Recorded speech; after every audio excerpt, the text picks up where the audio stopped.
Ladies and gentlemen, thank you for standing by, and welcome to a telephone town hall with African American leaders.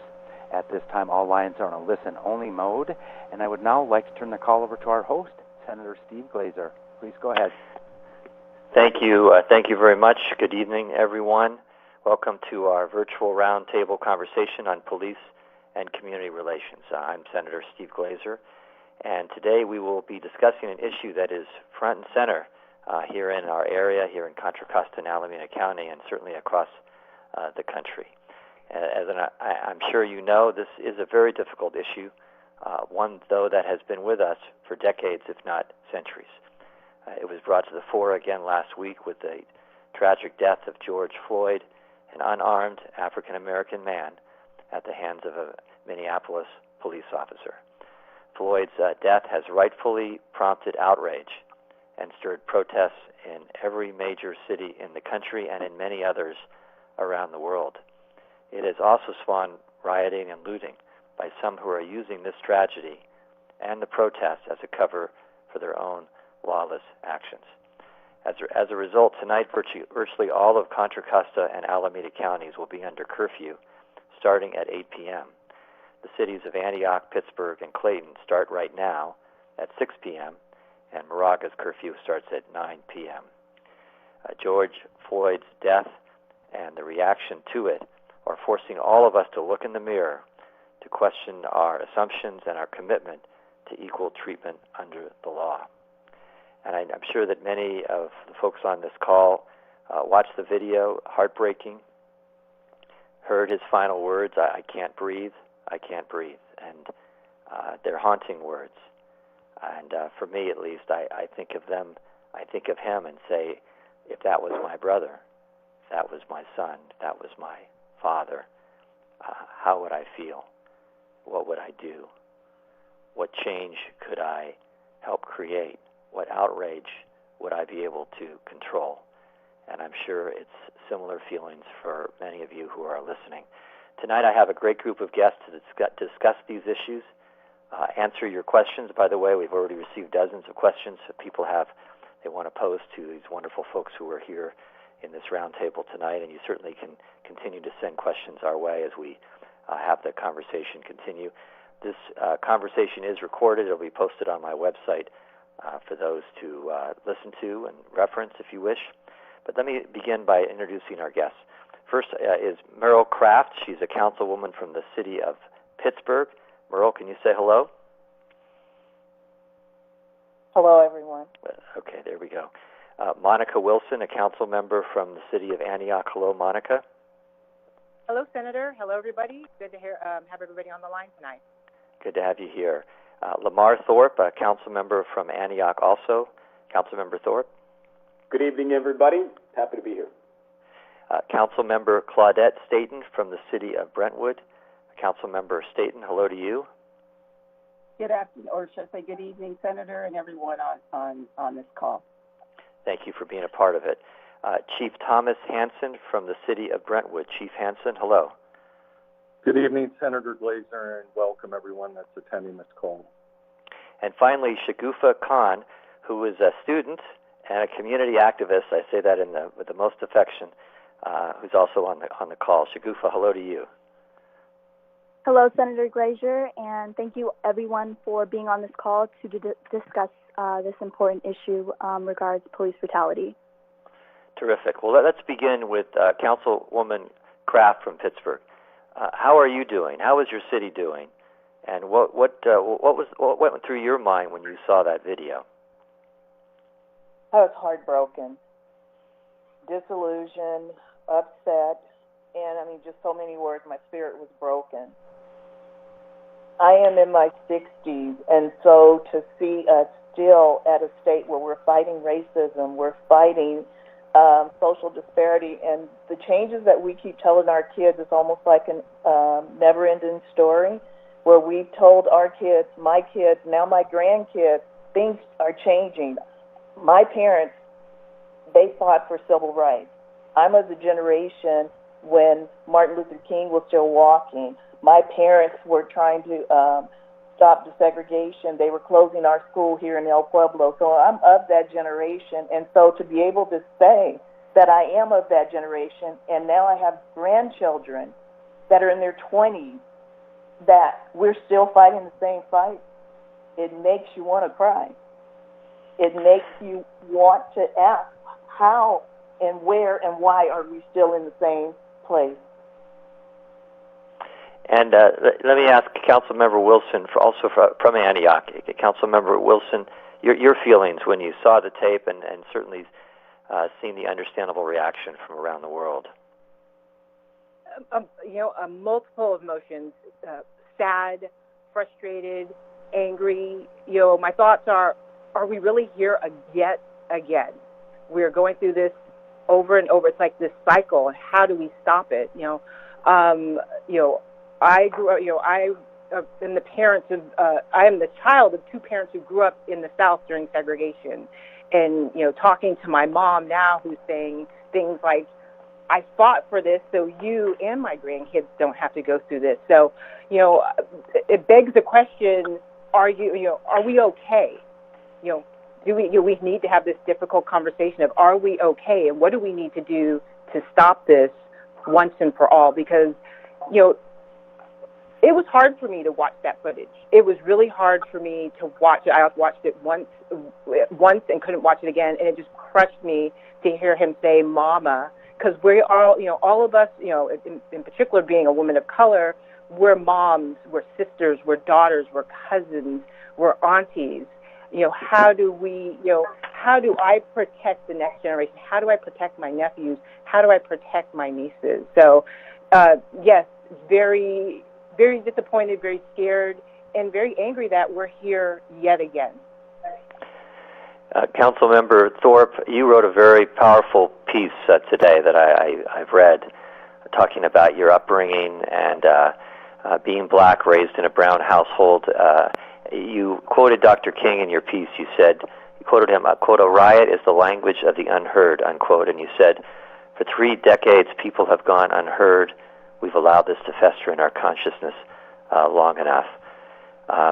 Powerful words, perspective. How are you feeling? I'm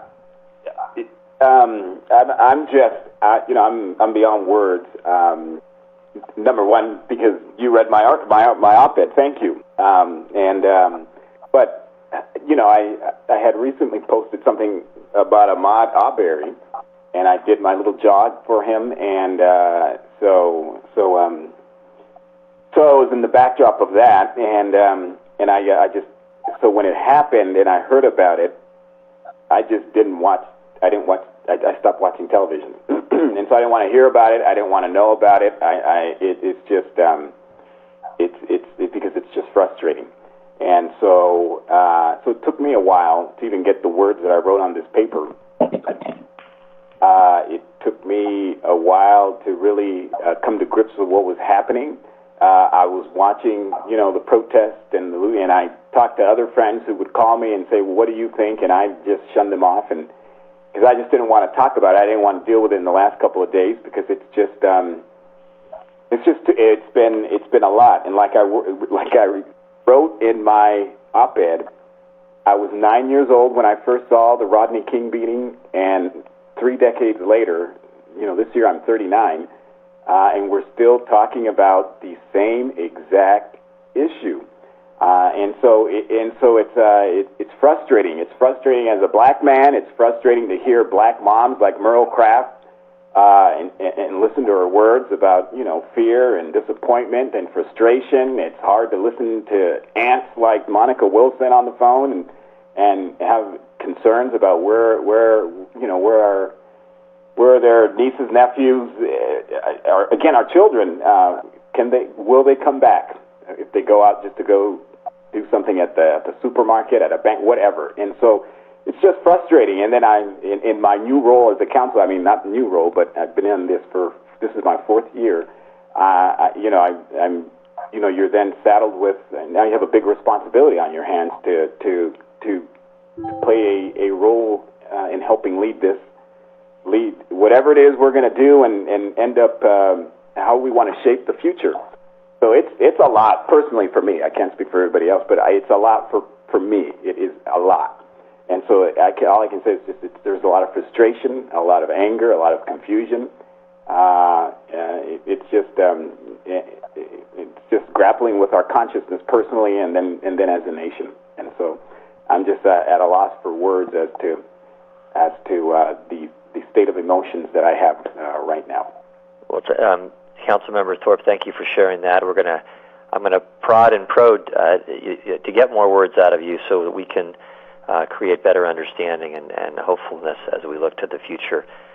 Councilwoman Claudette Stanton from Brentwood, is this surprise you what you saw, or no? This is something that you've seen throughout your whole life, and how would you describe your feelings? Well, it certainly surprised me what I saw, without a doubt.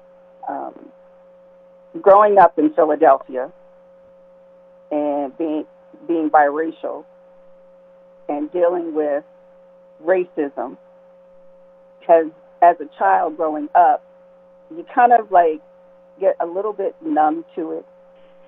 But today, well, not today, well, over the last week, and over the last several years with all of this,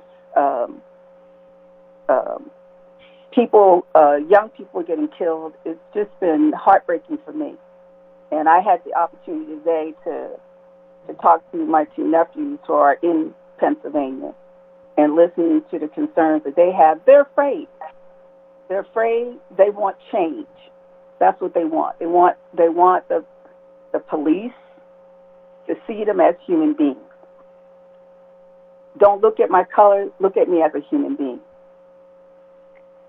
And I told them that if you want change, you've got to be involved. You've got to get out there and vote. You've got to elect officials that have the change that like the change that you want to see. Not just the police, but for everything. Because we were talking about corporate America and the haves and the have-nots and the struggles that they're going through and the opportunities that they don't have. So this is more than just what we see today. It's bigger than that. And I just feel like there needs to be more conversation, and the young people need to be involved. They need to get involved and be elected to change. You know, I told my family, let's get involved. So I'm heartbroken by this. I'm devastated. I couldn't imagine. When I saw it, I just wanted to turn the TV off. It scared me. So with that said, I understand everybody is frustrated, and more people are angrier than they have been in the past, because it just seems like it's not stopping. It's just, they're not being heard. No one's listening. So I just hope that with this conversation that maybe we can all take away something, and you as the senator and all of us as elected officials, and can bring back to our community some positive words of encouragement to make the change. So with that, I'm going to leave it like that, and we'll listen to what else. Very well said, Councilwoman. Thank you for sharing that.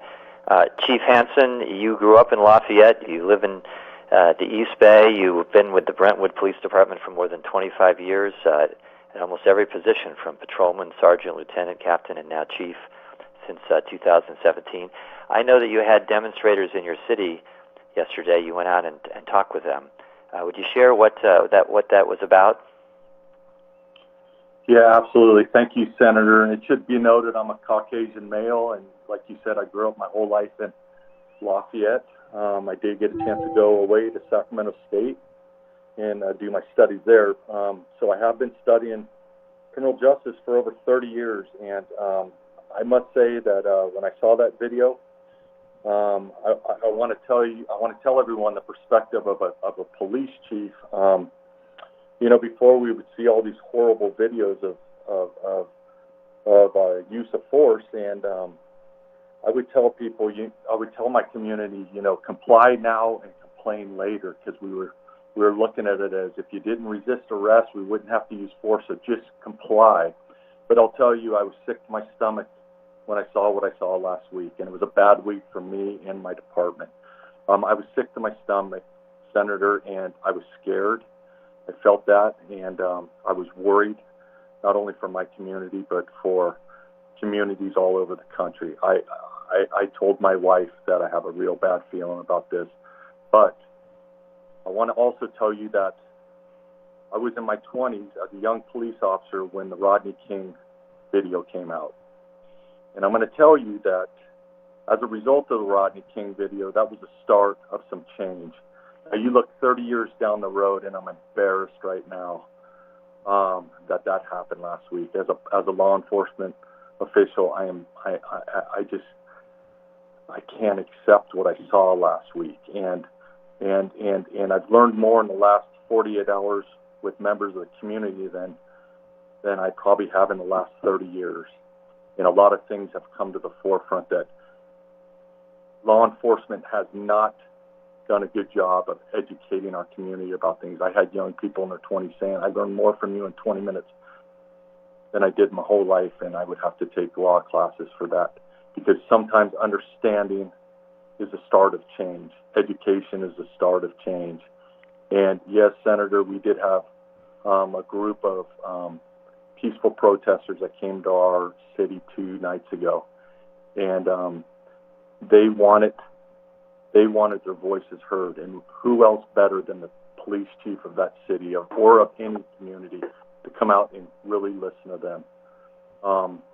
If things were going right, they wouldn't have been out there. And when I said we're going to change, that's me as the leader of my police department. And one thing I did get out of that, and I'm sure some of our guests here tonight feel the same way, is that police chiefs and police leaders all across the country can really influence other jurisdictions. And I'm here to tell you that is a hard thing to do. We can, as police leaders in groups such as California Chiefs Association, we can get together and put our collective minds together. But I'm being honest with you when I say I have 15 square miles of land that I'm responsible to, and I'm responsible to almost 70,000 residents of Brentwood.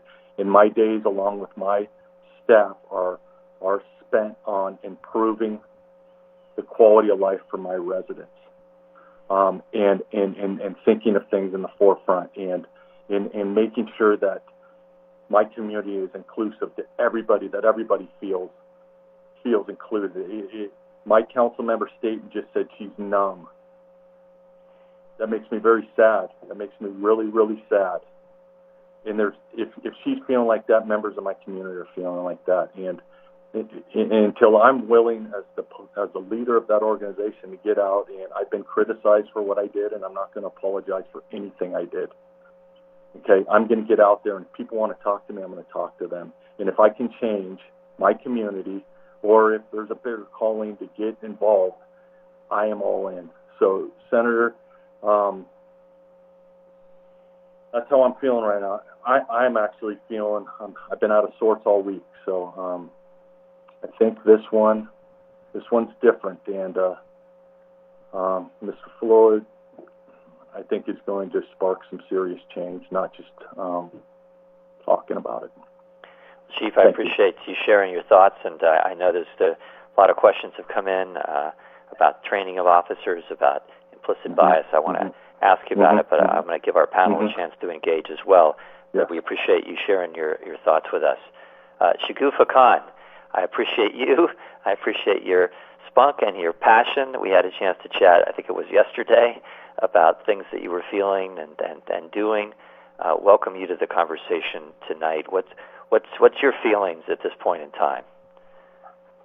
As I can hear from everyone's voices in this call and at the protest I was at yesterday through social media, everyone is broken.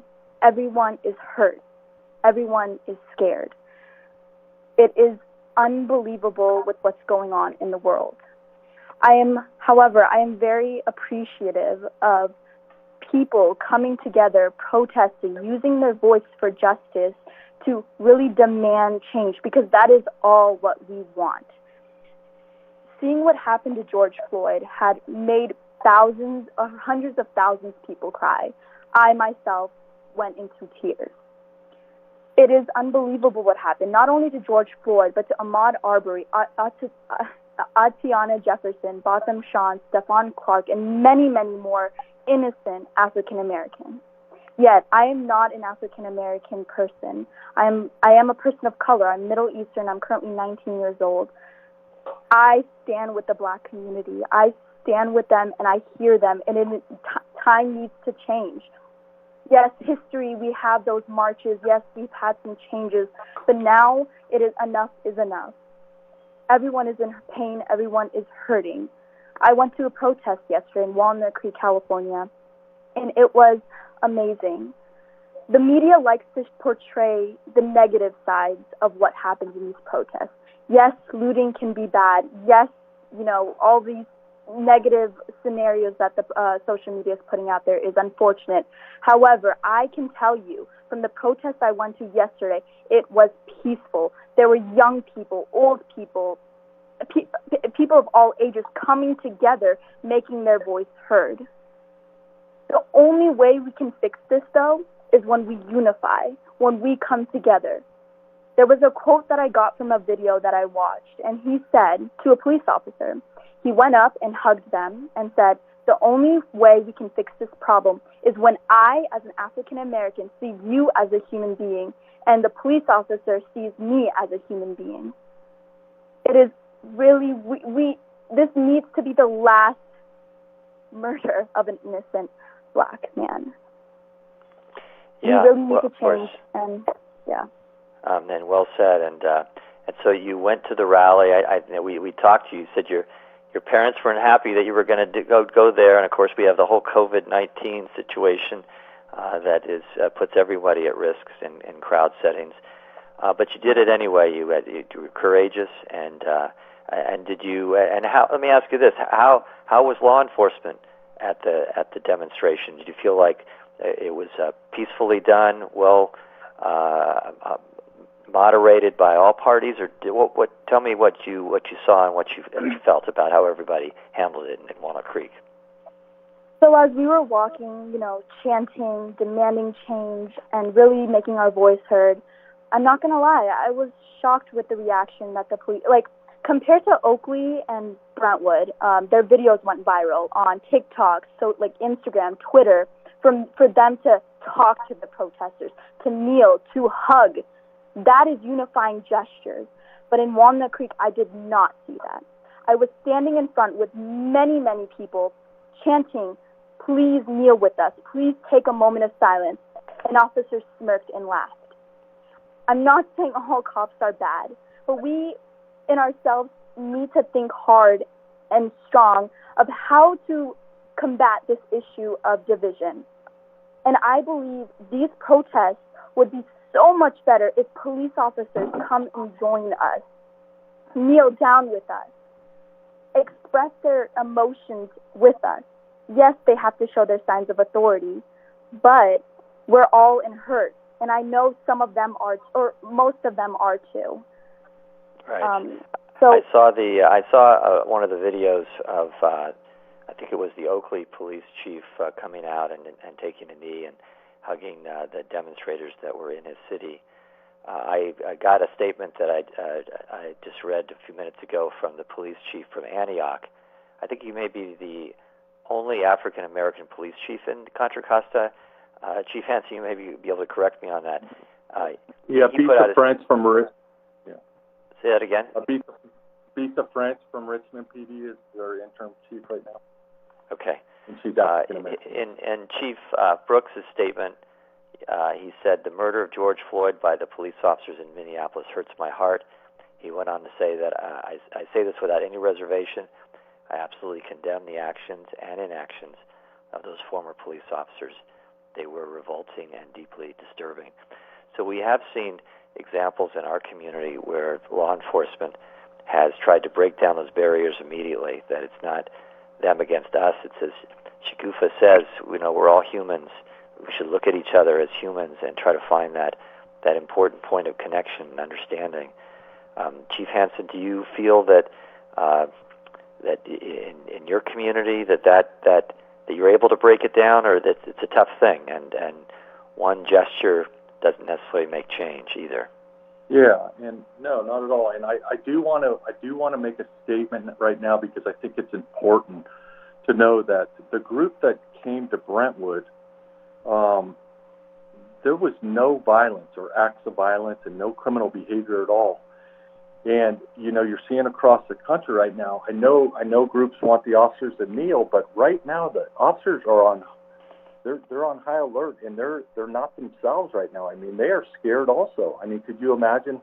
And a lot of them are hurt. I don't know police officers that didn't see that video and weren't repulsed by that. And now, so to demand the officers to kneel at that point, please, I hope that you don't judge them at this point right now. They're in a different mode. I came out as a police chief. I was greeted.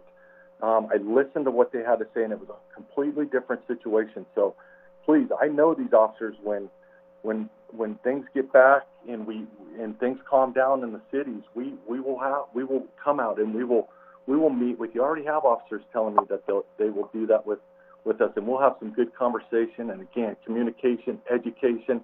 We have a long road to go, and I want to tell you, Senator, that my community, we have been working for decades on this, and as you know, when we see something like that, it sets our profession back, not 1 year, not 2 years, 10 years. And we understand that this is going to cause us to work extra hard to get out there and really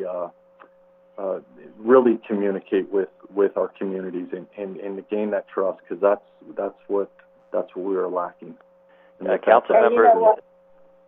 Yes, and Senator Glazer, I just wanted to pop in here for a minute and just, of course, Councilmember Kraft from Pittsburgh. Oh, this is Claudette Staten. Oh, Claudette from Brentwood. Sorry, I'm now getting used to your voices. Brentwood.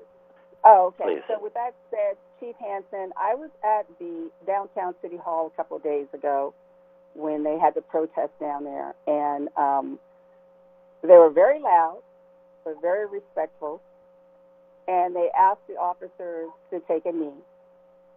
And when I say they were very loud, right? But when that officer took the knee, it was just like peace took over the whole street. Mm-hmm. Mm-hmm. So that Absolutely. they want to be heard. People want to be heard and listened to, and that's what I saw when I saw them. Yeah. It was just quiet. The whole street was quiet. So thank you, Chief Hansen, for all that you do for our city. Really appreciate that. Councilmember Kraft, you're the veteran of the council members on this call. You've been around for a while. Talked about your kids and your grandkids. What do you say to law enforcement? What's the message you think they need to absorb and internalize? And what's the change place for them from your point of view? I can talk about what it would take for law enforcement, but it's not just about law enforcement. It's also about having that conversation that no one wants to have.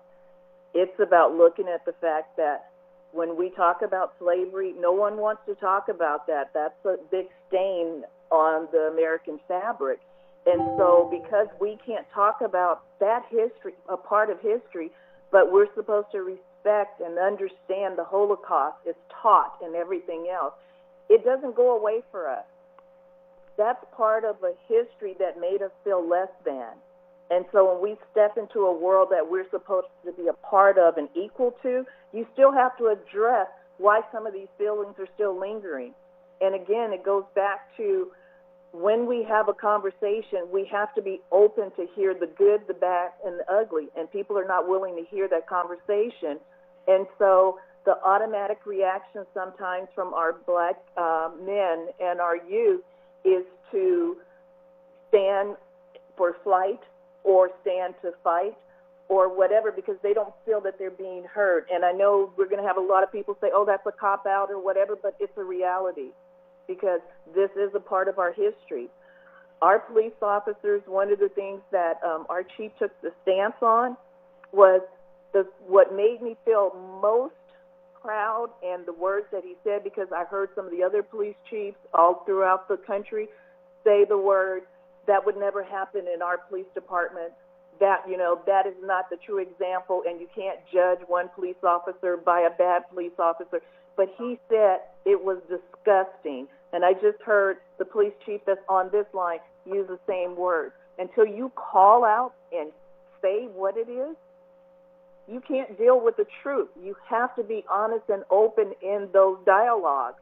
And so, again, when a black man is in a car driving and he gets pulled over, it's fear, automatic fear. It's not the same. He doesn't have to have done anything. And I've heard some of the black people in our communities and other communities that are of a generation that'll say, well, if he wasn't doing anything, why was he scared? Why was he guilty?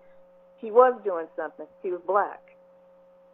And until people understand where some of this deep-rooted thing is, because, again, when you're financially left out, educationally left out, emotionally left out, it's hard to understand that you can stand and exist and not have to be afraid. These are tough questions to ask. Council Member Thorpe, you're a black man.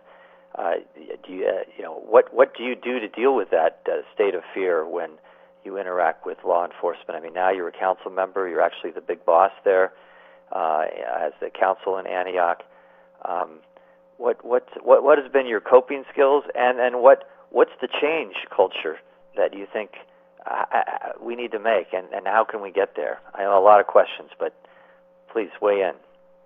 Right. I'll start by. I just want to. So I can only speak for myself. I have never, in my 39 years of life, ever feared the police. I never felt that they held anything over me. I never felt, other than one time in my life where I was pulled over picking up my cousin from Cheney University and giving her and some of her roommates a ride back to Pittsburgh, Pennsylvania, where we were pulled over, and this police officer, for whatever reason, found it necessary to keep his hand on his holster while he was interacting with us and giving me a speeding ticket.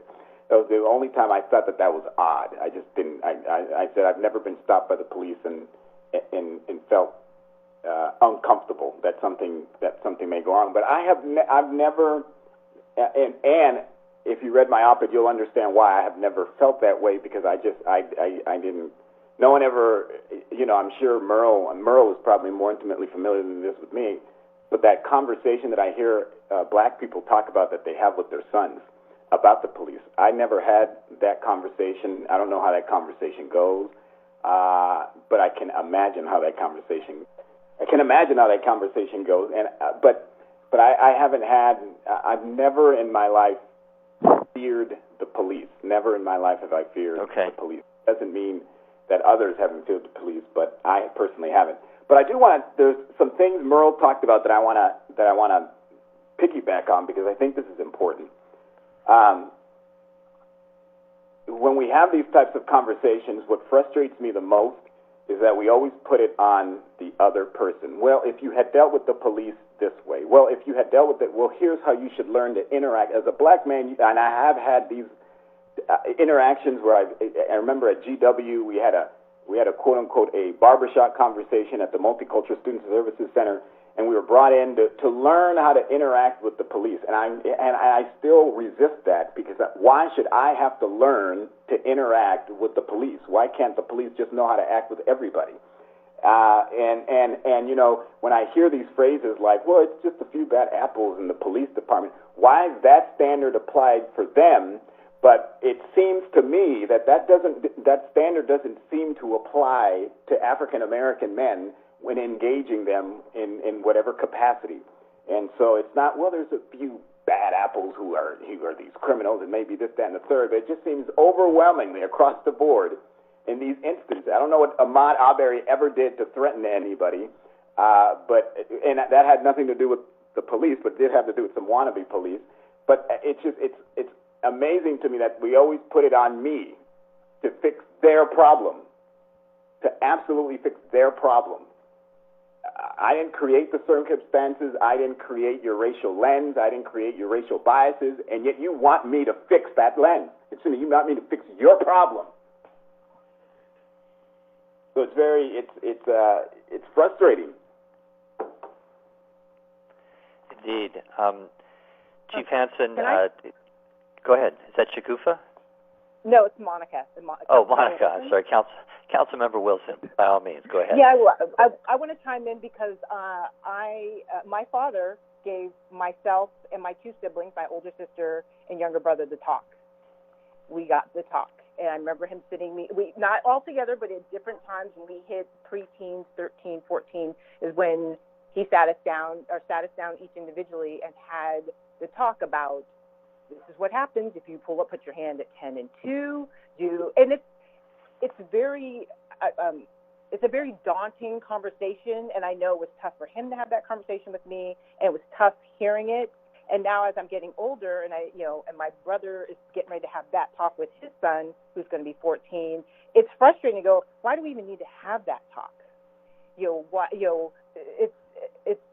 It's not a great talk to have, and it's not a fun one to have. So I wanted to kind of chime in on that, but I wanted to also chime in on, before we moved on, about the conversation piece, how important it is to have that conversation, but we need to continually have this conversation, because what's going to happen, what always happens, and I hope it doesn't happen, what always tends to happen is we stop here, we say we're going to have the conversation, we hear one group says, we're going to sit down, we're going to make sure that we have the conversation with you, and then 4 months down the road, everything just stops. It dies out. People don't have them anymore, but we need to continually have that conversation. And one thing I do notice, and, Chief, and you can probably answer this for me, is I do see a lot of police agencies, and I see it in Antioch in particular, where I do see them going out to the elementary schools and having the conversation with the young kids, which is great. But I always see it with the younger kids, but I never see it with our high schoolers. I don't know if it's because I'm not seeing it photographed on social media, or if there's a whole stigma about, they're getting at the age and we don't know if we can relate to them. But I would like to see more of those conversations with our high school kids and even our college-age kids on how they feel, when they're walking down the street, possibly just going to school or just going to a friend's house. But I wanted to kind of piggyback on the whole conversation piece, that we need to get better at keeping the conversation going, however difficult it may be, but keeping it going and not letting it die. Here we are at the beginning of June, and I would hate to, in September go, well, whatever happened to that? We were having them, and now they've stopped altogether. But I just want to put that. Let me follow up. We have a number of questions that people have sent in, and one is germane to what Councilmember Wilson, you just spoke to. Crawford writes in and says, what local law enforcement commissions are citizens eligible to participate on? Particularly interested in those involved with the police. And I assume that's where these conversations could happen. So could you, in each of your cities, Brentwood, Antioch, Pittsburgh, do you have police commissions, or where would a citizen, is there any kind of formalized or informal place where the citizenry can engage in these important conversations? Why don't we start with Merle in Pittsburgh? Yes. So we have a police academy, and we have one for adults and youth, and we also have opportunities for ride-alongs. And as a matter of fact, my grandson Saturday called me and asked me, were there police officers that he could talk to, because he hasn't experienced any form of racism from the police, but some of his friends have. And he wants to have that dialogue and that conversation. So that's one of the things that we would love to start in Pittsburgh. But again, we do have an academy, and you can go on our the Pittsburgh Police Department has its own website, and you can find a lot of that information there. Okay, and Heather follows up with her question, where can members of the community view our local police policies and programs to ensure law enforcement is trained and follow protocols? Councilmember Staten from Brentwood, do you have that available in Brentwood? And then I'll follow that up with either Councilmember Wilson or Thorpe in the city of Antioch. Well, I want to say that in our city, we have community and youth outreach, and our police chief is on this call with us, and he probably could speak more to it. But with that said, we have the Police Activity League and the Police Explorer and police volunteers. So maybe our chief could speak a little bit more to that. Okay, Chief Hansen, anything to add to that? Absolutely. Before you speak, Chief, but I do believe that, and I actually mentioned this a few times before over the last couple of weeks, that we do need to have a task force. And it would be nice to have a task force in every city, to and it has to look like the community, basically. But I'm going to let the chief speak more on what we have here in our city. Yeah, Go ahead, Chief Hansen. Yes, as far as the policy goes, you can go to all the police department websites, and there's a new law that was passed that we post our policies on our websites, or you can call the police department if it's not on there, and they will get you a copy of the department's policy manual. Yes, we in the city of Brentwood, we do have a PAL after-school program. We've had that in place for 30 years. We have a Citizens Academy that has been put on hold the last couple of years, but a great stage for our community members to come in and learn police practices. Great feedback on that. We have an Explorer program in the police department, and that's for our youth from 15 years of age to 20 years of age, and they get mentored by police officers. And I think right now we have 25 of those young adults in our program. So those are some of the things. We have a volunteer program where people come into the police department and volunteer their time. Yes. Very good. Let's go to Annie, Councilmember Wilson or Thorpe. Opportunities for the citizenry to have oversight, to engage in dialogue, to understand policies and procedures. What would you direct people? What would you say to them? So, do you want to go, Lamar, or you want me to? Well, maybe you go, and then I'll add a point to it. Councilmember Wilson, why don't you start up? There are different areas where people can plug in, but they all represent different things that are not necessarily going to answer the question that was asked. So we do have a crime prevention commission that the citizens can participate in, but that's really more of an oversight and communication piece to our neighborhood watch program. It does allow some citizens to come in and talk about what's going on in their neighborhood. We do have the Citizens Academy, both an adult one and a youth, and we have the Police Activities League, which is our PAL league that goes on where youth can plug into that program. But to answer the question in regards to a commission and in regards to oversight, no, we don't have that type of commission, and I think I would be in line with what Councilmember Stanton has said from Brentwood about, that is something that's in the realm of possibility of looking at to bring that to either all of our cities or, actually I'll take that back to all of our cities. And in regards to policy, any citizen can go to our police department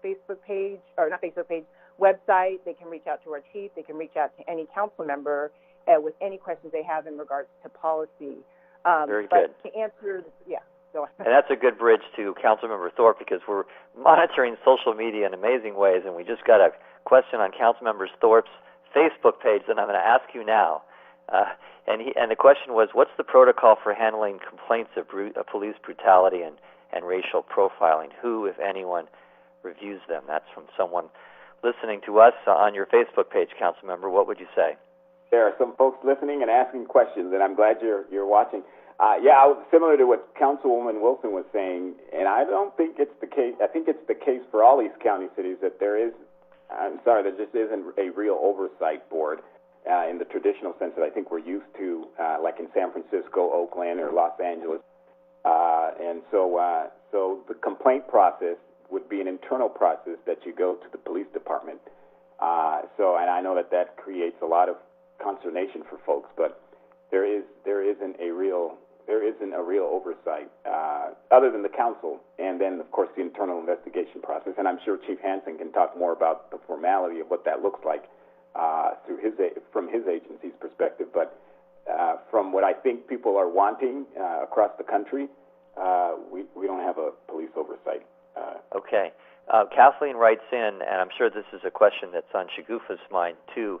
She writes in and says, how are we going to ensure that peaceful protesters are being protected? This is a good question for Chief Hansen. And not treated with any physical violence from the police regardless of when and where their protest occurs. How are you going to create a safe room for protesters to ensure their right to protest is being encouraged? Chief Hansen, what would you say to Kathleen? That's a great question. Thank you for the question. Well, law enforcement, we're here to protect the constitutional right, and your First Amendment right to a peaceful protest is something that we must assure, and that you're safe doing it. So to to guarantee it, I would ask that whoever the organizer is reach out to their local agencies and work with them to make sure that the space is available, that if we want to do it the right way and get down there and plan it, a planned peaceful protest, there's certain ordinances in place and permits and whatnot, but you can work with your local jurisdiction, and the police are there to protect people's right, their First Amendment right to peacefully protest. Okay. Here's a question from Vic Baker of the East Bay Leadership Council, and I'll throw it up to any of the council members to reply.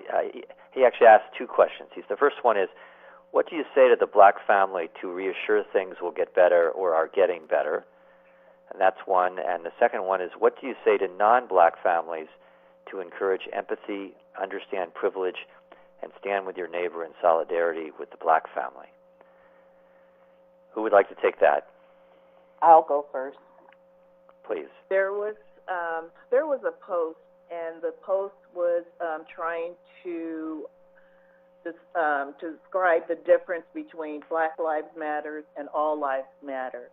And what it said was that you call in because your house is on fire, and the fire department comes, and it works on all the houses around there. But your house was the one that was on fire, and it's the one that's burning the hottest because it's the last one they get to. And so it's not that all lives don't matter. It's when you get to a crucial point, that's the Black lives. And that's when I looked at it in the way they described it, and it made a lot of sense. And then there was another passage about from the Bible with the sheep, the 100 sheep and the 99 stay, and the one gets lost. And the shepherd goes after the one that strays away. Why? Because that's the one that's most in danger. And sometimes we have to look at it in a different context. And so it's not saying that our lives are more important than any life or whatever, but we are at the crucial point. So when you're at a crisis point, you deal with the crisis, okay? And to a black family, it's like, please let us not continue to say the same things over and over to you, and there is no substance. Let us work together. Let us find a solution, because if we don't fight and initiate change, it will never happen. It starts with all of us. And again, you cannot pretend the past didn't happen. We have to address the past. We have to live in the present, but we have to make sure that we make a lot of changes for the future. That's Councilmember Kraft from Pittsburgh, if I get your voices correct, I hope. Yes. That's wonderful comments. Others, anyone else want to chime in on that question about how we create better empathy, understanding for non-black families as well? I can chime in. This is Councilmember Wilson. Please. For the black families, it's I hear you. I understand your frustration. I'm a black woman, and I understand I'm just as frustrated. But we need to together work through this, because sometimes I'm going to have the answers, and sometimes I don't have the answers. Just like you're going to have the answers, and I don't have the answers. But we need to go through this together. Also, to answer the other side of this question, what do I say to? I believe you said to the white families that are also seeing this and wanting to know, what they can do. What I would say to those families is, I need you to speak up. I need you to speak up whenever you see something that's wrong, whether you're in the grocery store and you see something wrong, or you see somebody being unfairly treated, or if you need to come someplace, whether it be before council or before a group, to say, hey, this is not fair. I need you to speak up more than just the protests that are immediately going on now. I need you to continue to speak up a month from now, 5 months from now, a year from now.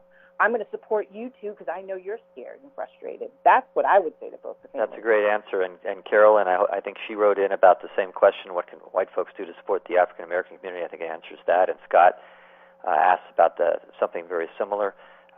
Thank you. I think that answers it. Can I interrupt for just, because Councilmember when Short, I hear please. how white people can help the African American, it's maybe I hear people in the African American community say, "Oh, well, these are children, and our son." These are white people's children too. They go to your schools. We live in the same community. This is not a us versus them, and then they take care of them, and we take care of us. If folks just started really just thinking about looking at just black children, brown children as their children as well, I think it would go a long way with just deconstructing your notion of who us and who them is. I think I don't want a white family wanting to quote unquote help me because I'm African American. Help me because I'm your neighbor. Help me because I'm your friend. Help me because I'm your son, your brother, your child. I'm tired of being helped because I'm black. I want to be helped because you can relate to me as a human being. Some people have said that the meaning Black Lives Matter is Black Lives Matter too, not that Black Lives Matter more. And it's sometimes misunderstood to be that. Councilmember Wilson, is that consistent with what you just said a moment ago? I'm sorry, that's the mute stuff. But yeah, that's yes, it is consistent what I said, and to really kind of also piggyback off what Councilmember Thorpe was saying, in reference to what I was saying about speaking up. Yes, speaking up for, I'm just saying, speaking up for injustices or things that they see wrong every day, not just okay, I'm going to pick this one incident and I'm done. Just if you, regardless of when it is and who it is, speak up, say something, say it's wrong. Yeah. That's adding your point. I don't think you guys are far apart on that. Veronica writes in, she says, I'm a Danville resident and African American whose family has been negatively impacted by the criminal justice system. And this is to Chief Hansen. Do you know what steps could be taken to allocate funding for continuous police training for implicit bias recognition, learning de-escalation techniques, as well as mindfulness and self-care methods for officers in service? Chief, can you talk about the training and certainly issues of de-escalation, implicit bias? What does go on, and what should go on?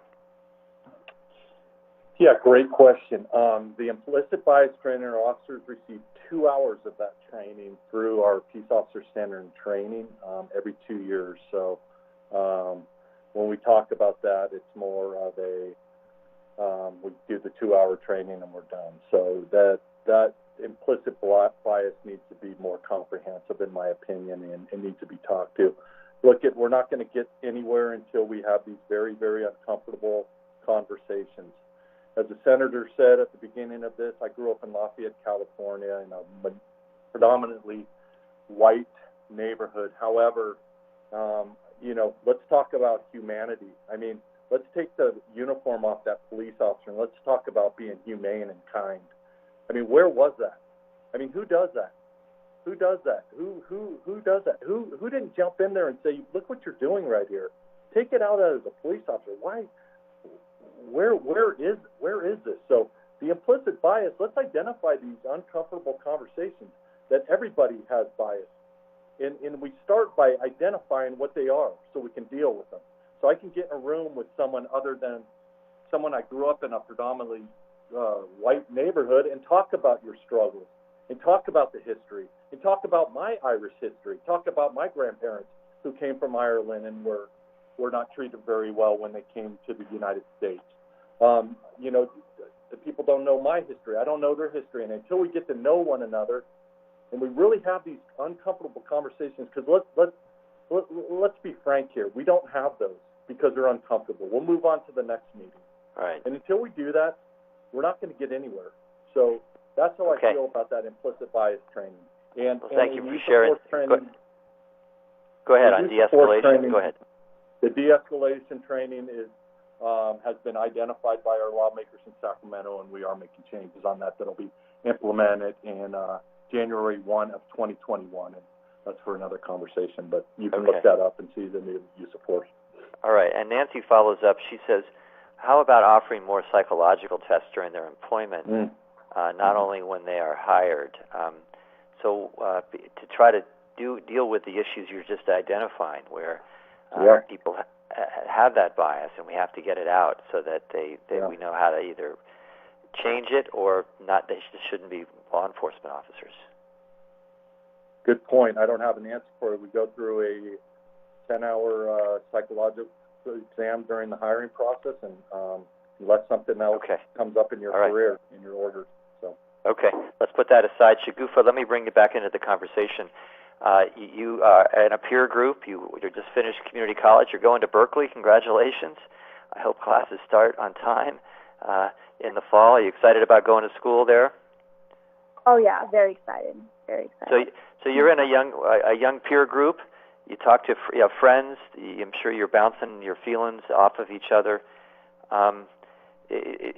Before this happened, this terrible killing of Mr. Floyd, was there a lot of worry, fear of law enforcement in your peer group? Was that something that you talked about a lot? So the Black Lives Matter movement has always been active. It just hasn't came to this point where, everyone is watching and, seeing and protesting and doing way more things. Oops, someone's calling me. I do think there has always been some sort of tension between especially young people of color, as well as with the police. For me, it's really difficult to say because everyone is different. Everyone has a different perspective when it comes to any issue. However, the majority of young people do have the feelings of untrust and, not feeling like they're just scared of the police officers. If you look at social media, it's filled with bad videos of police officers doing things that cause emotions and tragedies.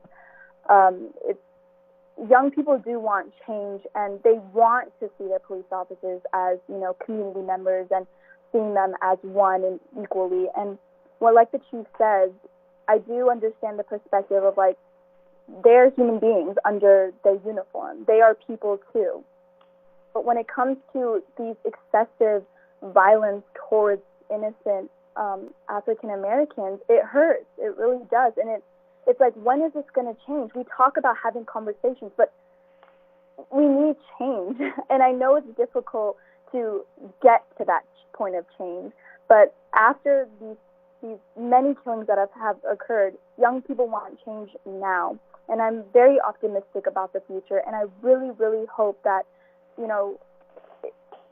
something happens after this.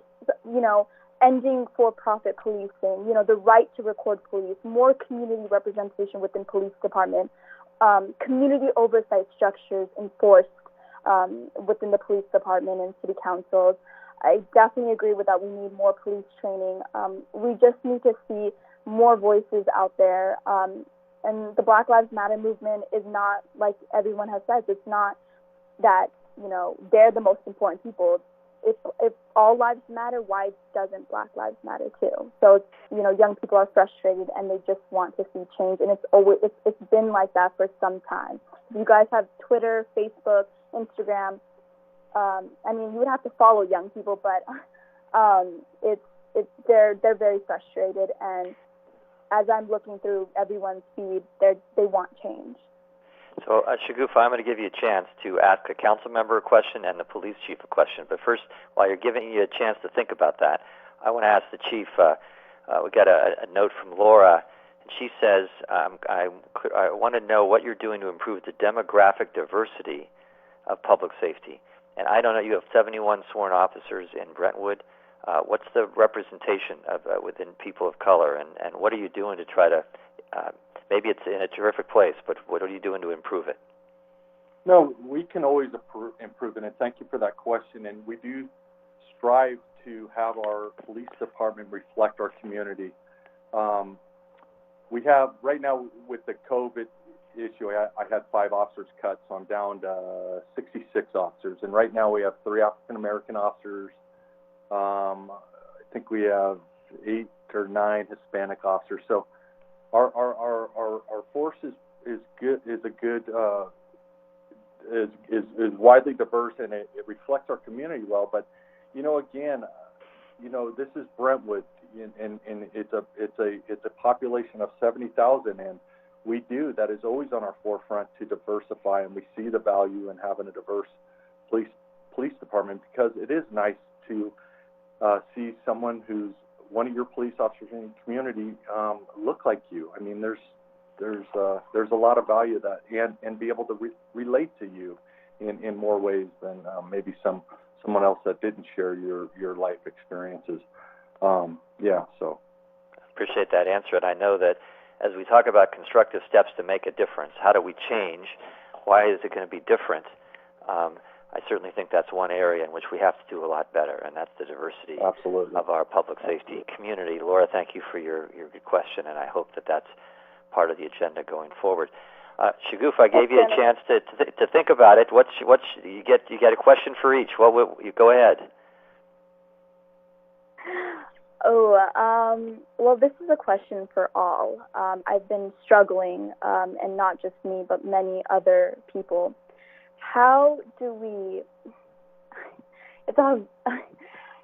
with our, current President Trump tweeting everything he's tweeting, saying that we need to jail protesters and we need to use force and, law of the land, really not recognizing the First Amendment rights that we have. How do we deal with that? Because, he's the president, and okay, so let me give Councilmember Thorpe an opportunity to answer that one. Councilmember? Okay, we live in a republic and under the rule of law, so just because the president said it doesn't mean we all go marching along. There's our constitutional rights are constitutional rights. Whether the president is going to make the country do something is really dependent on whether or not we at the local level and at the state level choose to do something. So I've never really jumped into the fray of whatever the president says, because at the end of the day, it doesn't really matter. Okay. Shaguf, a question for Chief. Who is that? Merle Craft. Merle, please. Yes, that is one of the biggest arguments. You can't have a conversation with either being un-American or American. So you're either with Trump and you're American, and if you're not, you're un-American. But it's not about the office. It's about the person in the office. It's about the values that we hold true as Americans. He doesn't represent those values. And so when you look at, I think the hardest thing, after seeing what happened to George Floyd, and then to see a president shoot bullets at peaceful protesters, rubber bullets and tear gas, and then walk across the street to a church, hold up a Bible for a photo op. What does our world come to? What do we tell our kids? What's right? What's wrong? He's the first one who wants us to defend the right for free speech when it comes to his speech, but he doesn't have the same values for others. And we have to be able to decipher that, and then we also have to make sure our kids see. We have to teach them that just because he's the president and says it, you still have to determine what's right and what's wrong. You know what's right and what's wrong. And just because the president is doing wrong, that does not make it right. And we fail as the adults, we fail as leaders in our communities if we don't say something, and if we don't stand up and say, okay, that's what he's saying, but not in our community, because this is the people that we serve. Right, but there are people who do agree with him, who absolutely agree with everything and who hold his values. And I think, while I agree with you 100%, I think he's there for a reason. He won the election, and not by a lot of votes, but he did win the election. No, he did not win the election. He won the election. But there are people who believe everything he says. There are people who are on board, the train. So I don't know how, and I guess maybe that's what I've defaulted to. I guess just dismiss what he had, because I don't know. It's a tough question, Chigufa, because I think we sometimes can be righteous in our responses, and then sometimes I scratch my head because I have to remember that there are people who actually believe everything he says. Well, I'll add one note from my point of view to Shigufa's question, which is that we need people to vote, and at the end of the day, that's what determines leadership in our community, in our state, in our nation. And if you look at the participation rate in elections, the lowest participation rate are those under the age of 30. And the lower you go in age, the participation rate gets lower and lower and lower. And that's one thing we have to try to communicate to our younger people. That vote matters. It's not something that you were forced to take government in high school, and they always had that class at 8 a.m. and I was sleeping or was tired. I don't know how many government classes I've spoken to where it always starts at 8 and half the people are sleeping while I'm talking.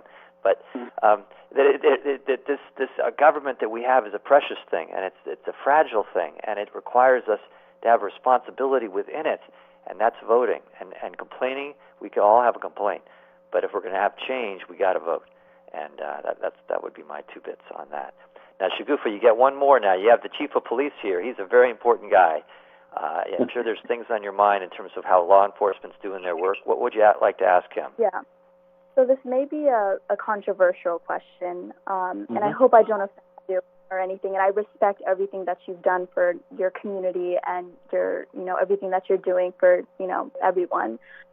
So there's this thing that is going around right now saying that bad police officers are protected by all police officers, no matter what. Like if they engage police brutality, they do something wrong, they're all protected by everyone because no one can speak up against the police brotherhood or something. My second question is, how do we remove or improve our police departments when it comes to police brutality? Great question. And I am going to talk only about the Brentwood Police Department. I'm not talking on behalf, but I have been in the job for a long time, and you've heard things such as the thin blue line or the blue wall of silence. I can tell you, and I'm confident about this, that we have made strides in that before, and I'm not going to sit here and tell you that never existed.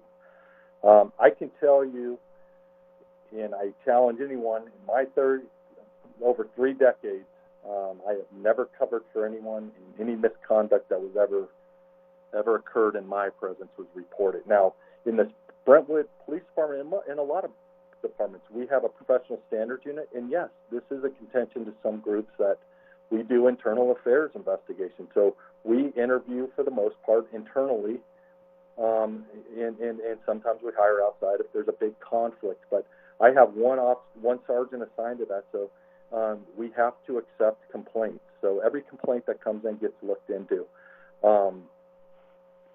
Now, you want to talk about transparency. You've heard that word, right? And the lack of transparency. There's some big laws being passed right now to get into police files that have been closed in some states. A Public Records Request Act, you get into that employee's file, and you're starting to see that in California. But I can tell you some things that we've done in Brentwood, and this just wasn't under me. This is decades of good leadership in my department.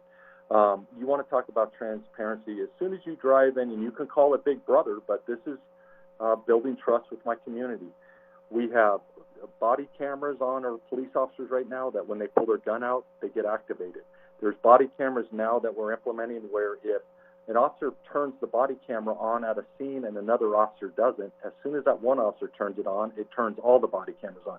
So we're implementing that technology, and I have to thank my council because they just approved over $250,000 for that technology because they believe it's that important, and so do I. And we have cameras in our cars, so those are the things that we try to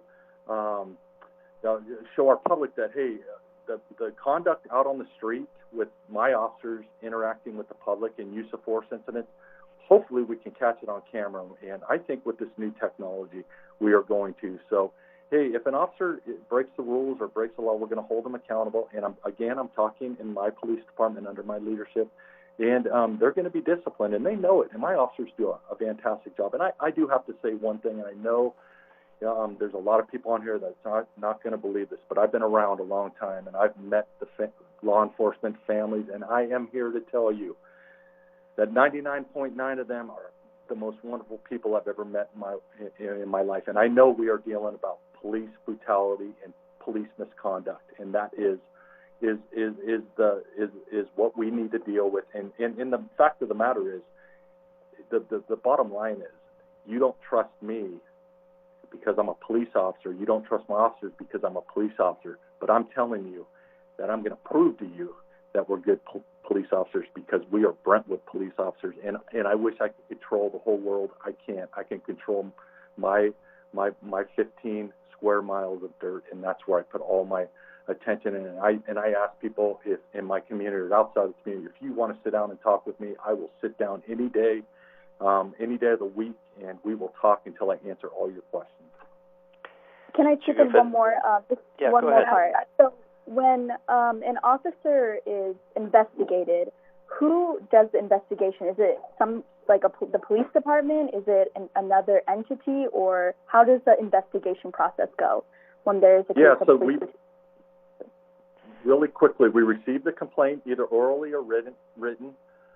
If someone comes to the front lobby, we'll send a sergeant up there. We have, by law, we have to have our complaint forms visibly present in the front lobby. So as soon as that's done, it gets forwarded to the professional standards unit. It's a sergeant that reports directly to me. I review the complaint, and I tell them whether we want to do a supervisor inquiry, which we call it, or a full internal affairs investigation. If it's super sensitive or it involves a high-ranking official to the point where there's all kinds of criteria, but we'll hire a third-party investigator to come in. And then the whole way I'm sending correspondence to the complaint and saying, I received your complaint, we're looking into it, you can expect to receive something, in the future. And then at the end of the investigation, I write a letter to the complainant explaining what was the results, if it was unfounded, if it was sustained, and whatnot. And then after that, I impose discipline on the employee, and then it triggers a whole nother a set of hearings and whatnot. And yeah. Shagufa, thank you. Wonderful series. Did I hear a council member who also wanted to add in something? I did. This is Claudette. Excuse me. Hi, Claudette, please. I just wanted to say that, excuse me. I just wanted to say that if there's an incident in our city of Brentwood, we receive an email from the chief or whoever is in charge at the time letting us know what's going on so that, we're informed as well. But I also just wanted to say that every voice matters. Just like the protesters out there, they had their voices heard in the city of Brentwood. And I'm hoping that around this country, their voices will be heard. And it's not just about today or last week. It's the future as well. And to respect one another, I think respect is so important as an individual. Whether you're a police officer, whether you work in corporate America, whether you work as a city council person, it's about respecting one another. And I think I just think that that's so important. Respecting each other. And I just wanted to throw that in there. Very good. Appreciate that very much. So Paula writes in, and a number of people have written about safety, worried about safety, the rioting, the looting that's happening in different parts of our community. And Paula writes in and asks what can be done about the advancement of rioters into the suburbs and the neighborhoods. So I feel an obligation, Chief, to ask this question because I know that many people are worried. It's not just Walnut Creek necessarily. Give us a broader perspective about the violence that has occurred in the East Bay. Is it just way over there in Oakland? Is it just something that's a hot spot in Walnut Creek? Can you give us a safety assessment as you see it from your law enforcement perch? Yeah, I have heard some members of my community that are afraid that people looking to do harm will come into the neighborhoods, and we've seen some things on social media about that, go into these certain neighborhoods and break into homes. All I can tell you is right now, the tensions are high, so I would encourage you to, pay attention, and in the event you feel threatened, please pick up the phone and call 911 and have your police department respond out there. But we are monitoring that. The East County chiefs, we're talking. We're putting right now, since tensions are high, we have extra officers out on the street. So I understand their fear, but so far all of it has been focused to some of the downtown areas, and I have not had any reports in my community of anyone going into the neighborhoods with that intention in doing that. So, and I would just warn people to please be careful, because there are a lot of guns. People are armed in their homes. So if you're thinking about doing that as a statement, or you're trying to make a point, I would not do that, because it is very dangerous. Okay. So please, I want to give everyone thank you, Chief. I want to give everyone a chance to sum up the part of the conversation that we're having now and what we need to have going forward. But I also want to ask the council members that, Farouk has written in. He asks about leadership in the African American community. He asks about whether or not there is enough attention to you as leaders. Do you feel that you're getting the attention, that your voice is being heard in these conversations, more than just this town hall, but in community leadership, regional leadership?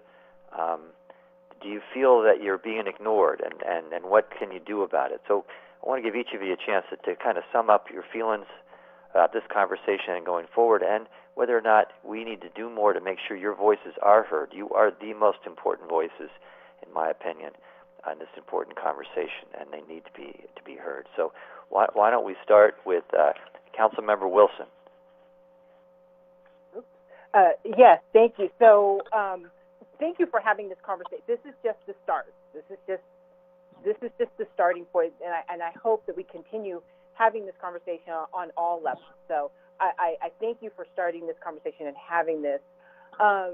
As far as regional conversations, I know many of us are on boards and commissions, and we're all involved in different groups.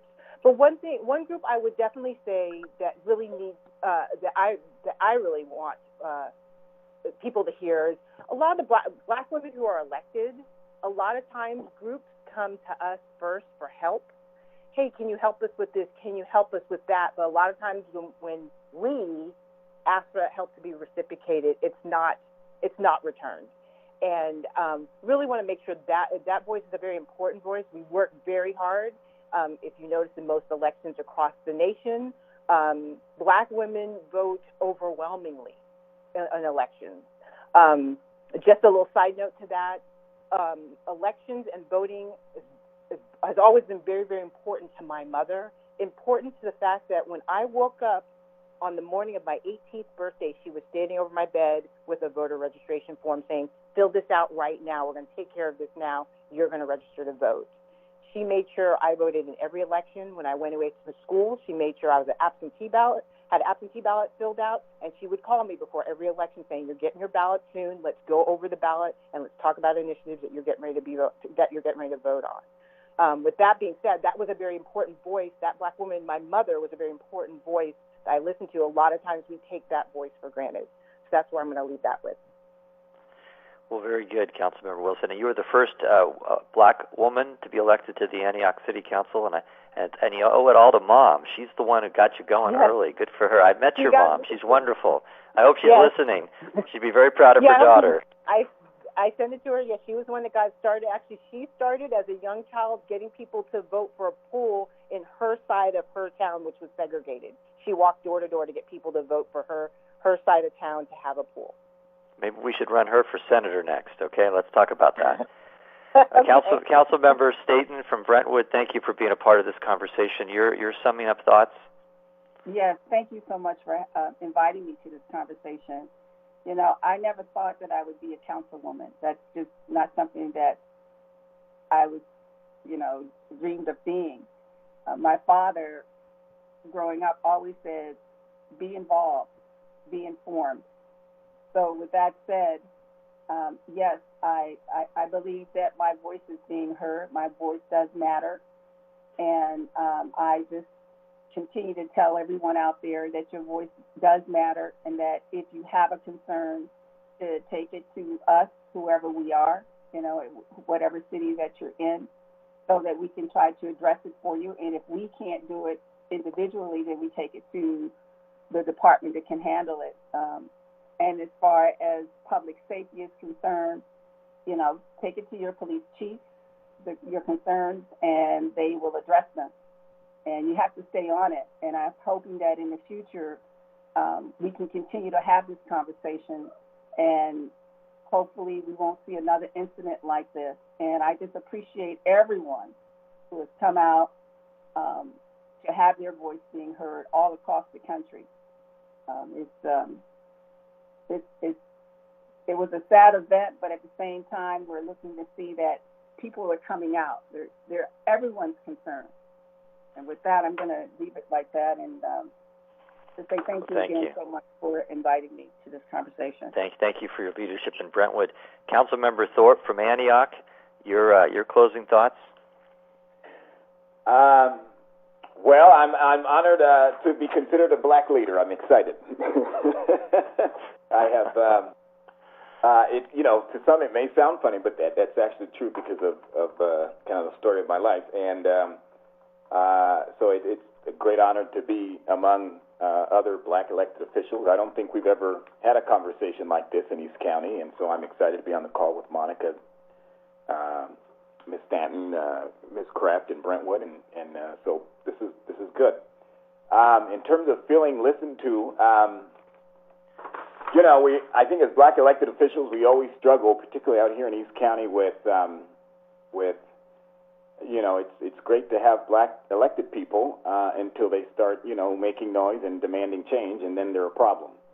And so I think for those of us on the call and those of us who are listening, when we start to talk about real reforms that truly answer the question that Vic was answering earlier about what do you say to black families and white families, when we start talking about actual reform, where it's not, I don't think it's a question of whether or not people are listening, is whether or not we're going to be bold and willing to stand up to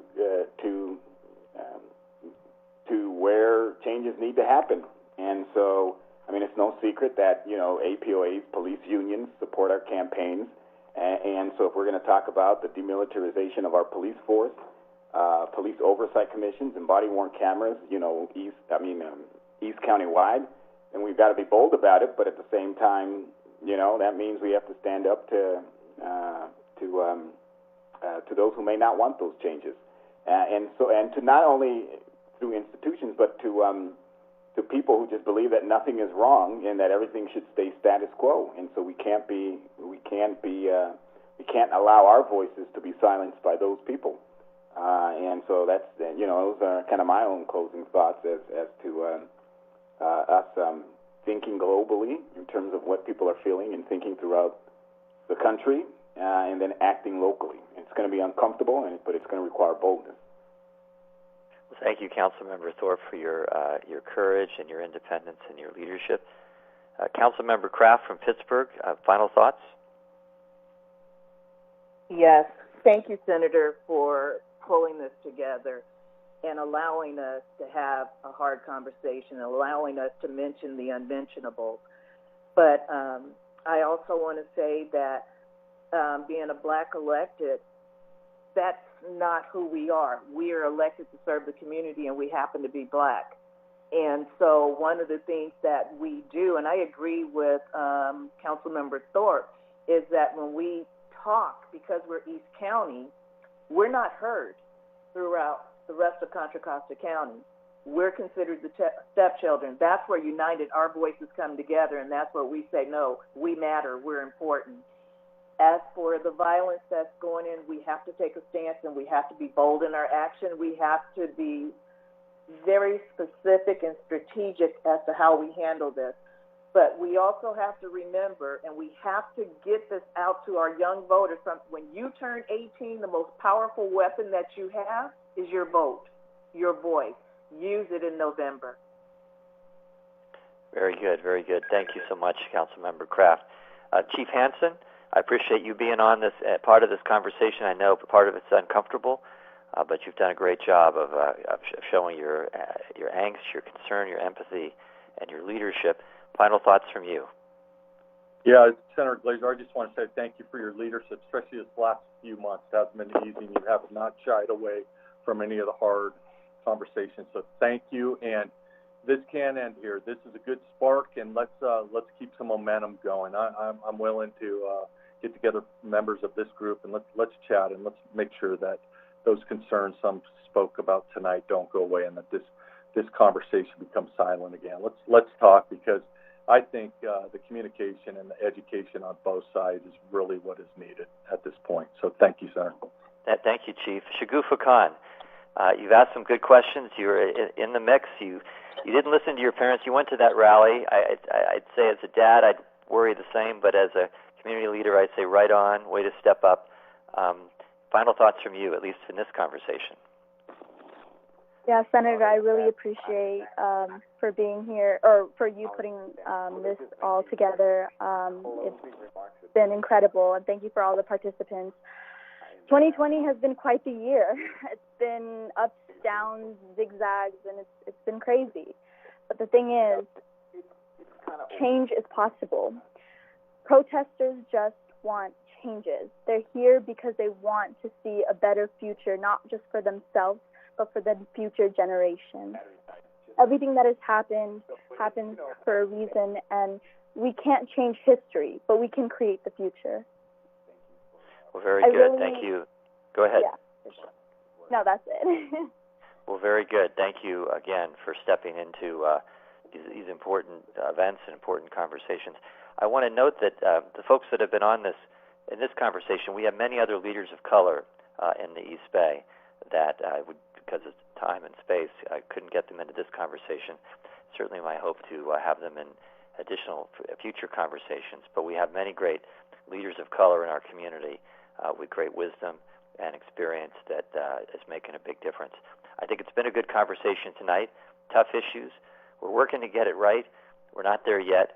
I know we all feel that we can't let this tragedy just be something we mourn, and then we turn the page. And having all this happen in the middle of this historic pandemic makes it doubly difficult, because I know we all would like to be in the same room, touching, talking, and doing it on the phone lines is certainly not the best situation. But we do need to find a path forward that heals our community divisions, makes everyone feel they can trust their police, that they're being treated fairly, with respect. We need to give law enforcement the tools they need to keep our communities safe while using the least amount of force possible. No one likes to see these peaceful demonstrations turn into something beautiful and healthy and necessary in our democracy to something uncomfortable and even ugly. This is the beginning, I hope, of more conversations that we're going to have going forward. I think I'd like to let the last word of this conversation come from George Floyd when he said, "I can't breathe." Those haunting words, "I can't breathe." Somebody's brother, someone's son, someone's dad. I think, as I said earlier in the conversation, we have to internalize this is one of us. There's no color here. This is one of our people, our human race, that is no different than anybody else. And we have to find a way to all get along, as the famous Rodney King said many years ago. And I know it's possible. I know from all of you there's hopefulness in the midst of this tragedy, that there is opportunity for healing and constructive progress. I know that's why you're on this conversation with me tonight. I know each of you. And I know of your great wisdom and your great leadership skills. And I know together we can try to make our future better. It's really up to us and up to our youth. Shagufah Khan, and you're so articulate, and it's up to your leadership too. We all have a role to play in this conversation, more than a conversation, in the things we need to do to make our society more just, more fair, more united. And with that, I want to thank everyone for listening tonight. I want to wish you a good, safe evening, and I look forward to continuing the conversation in the days ahead. Thank you, everybody.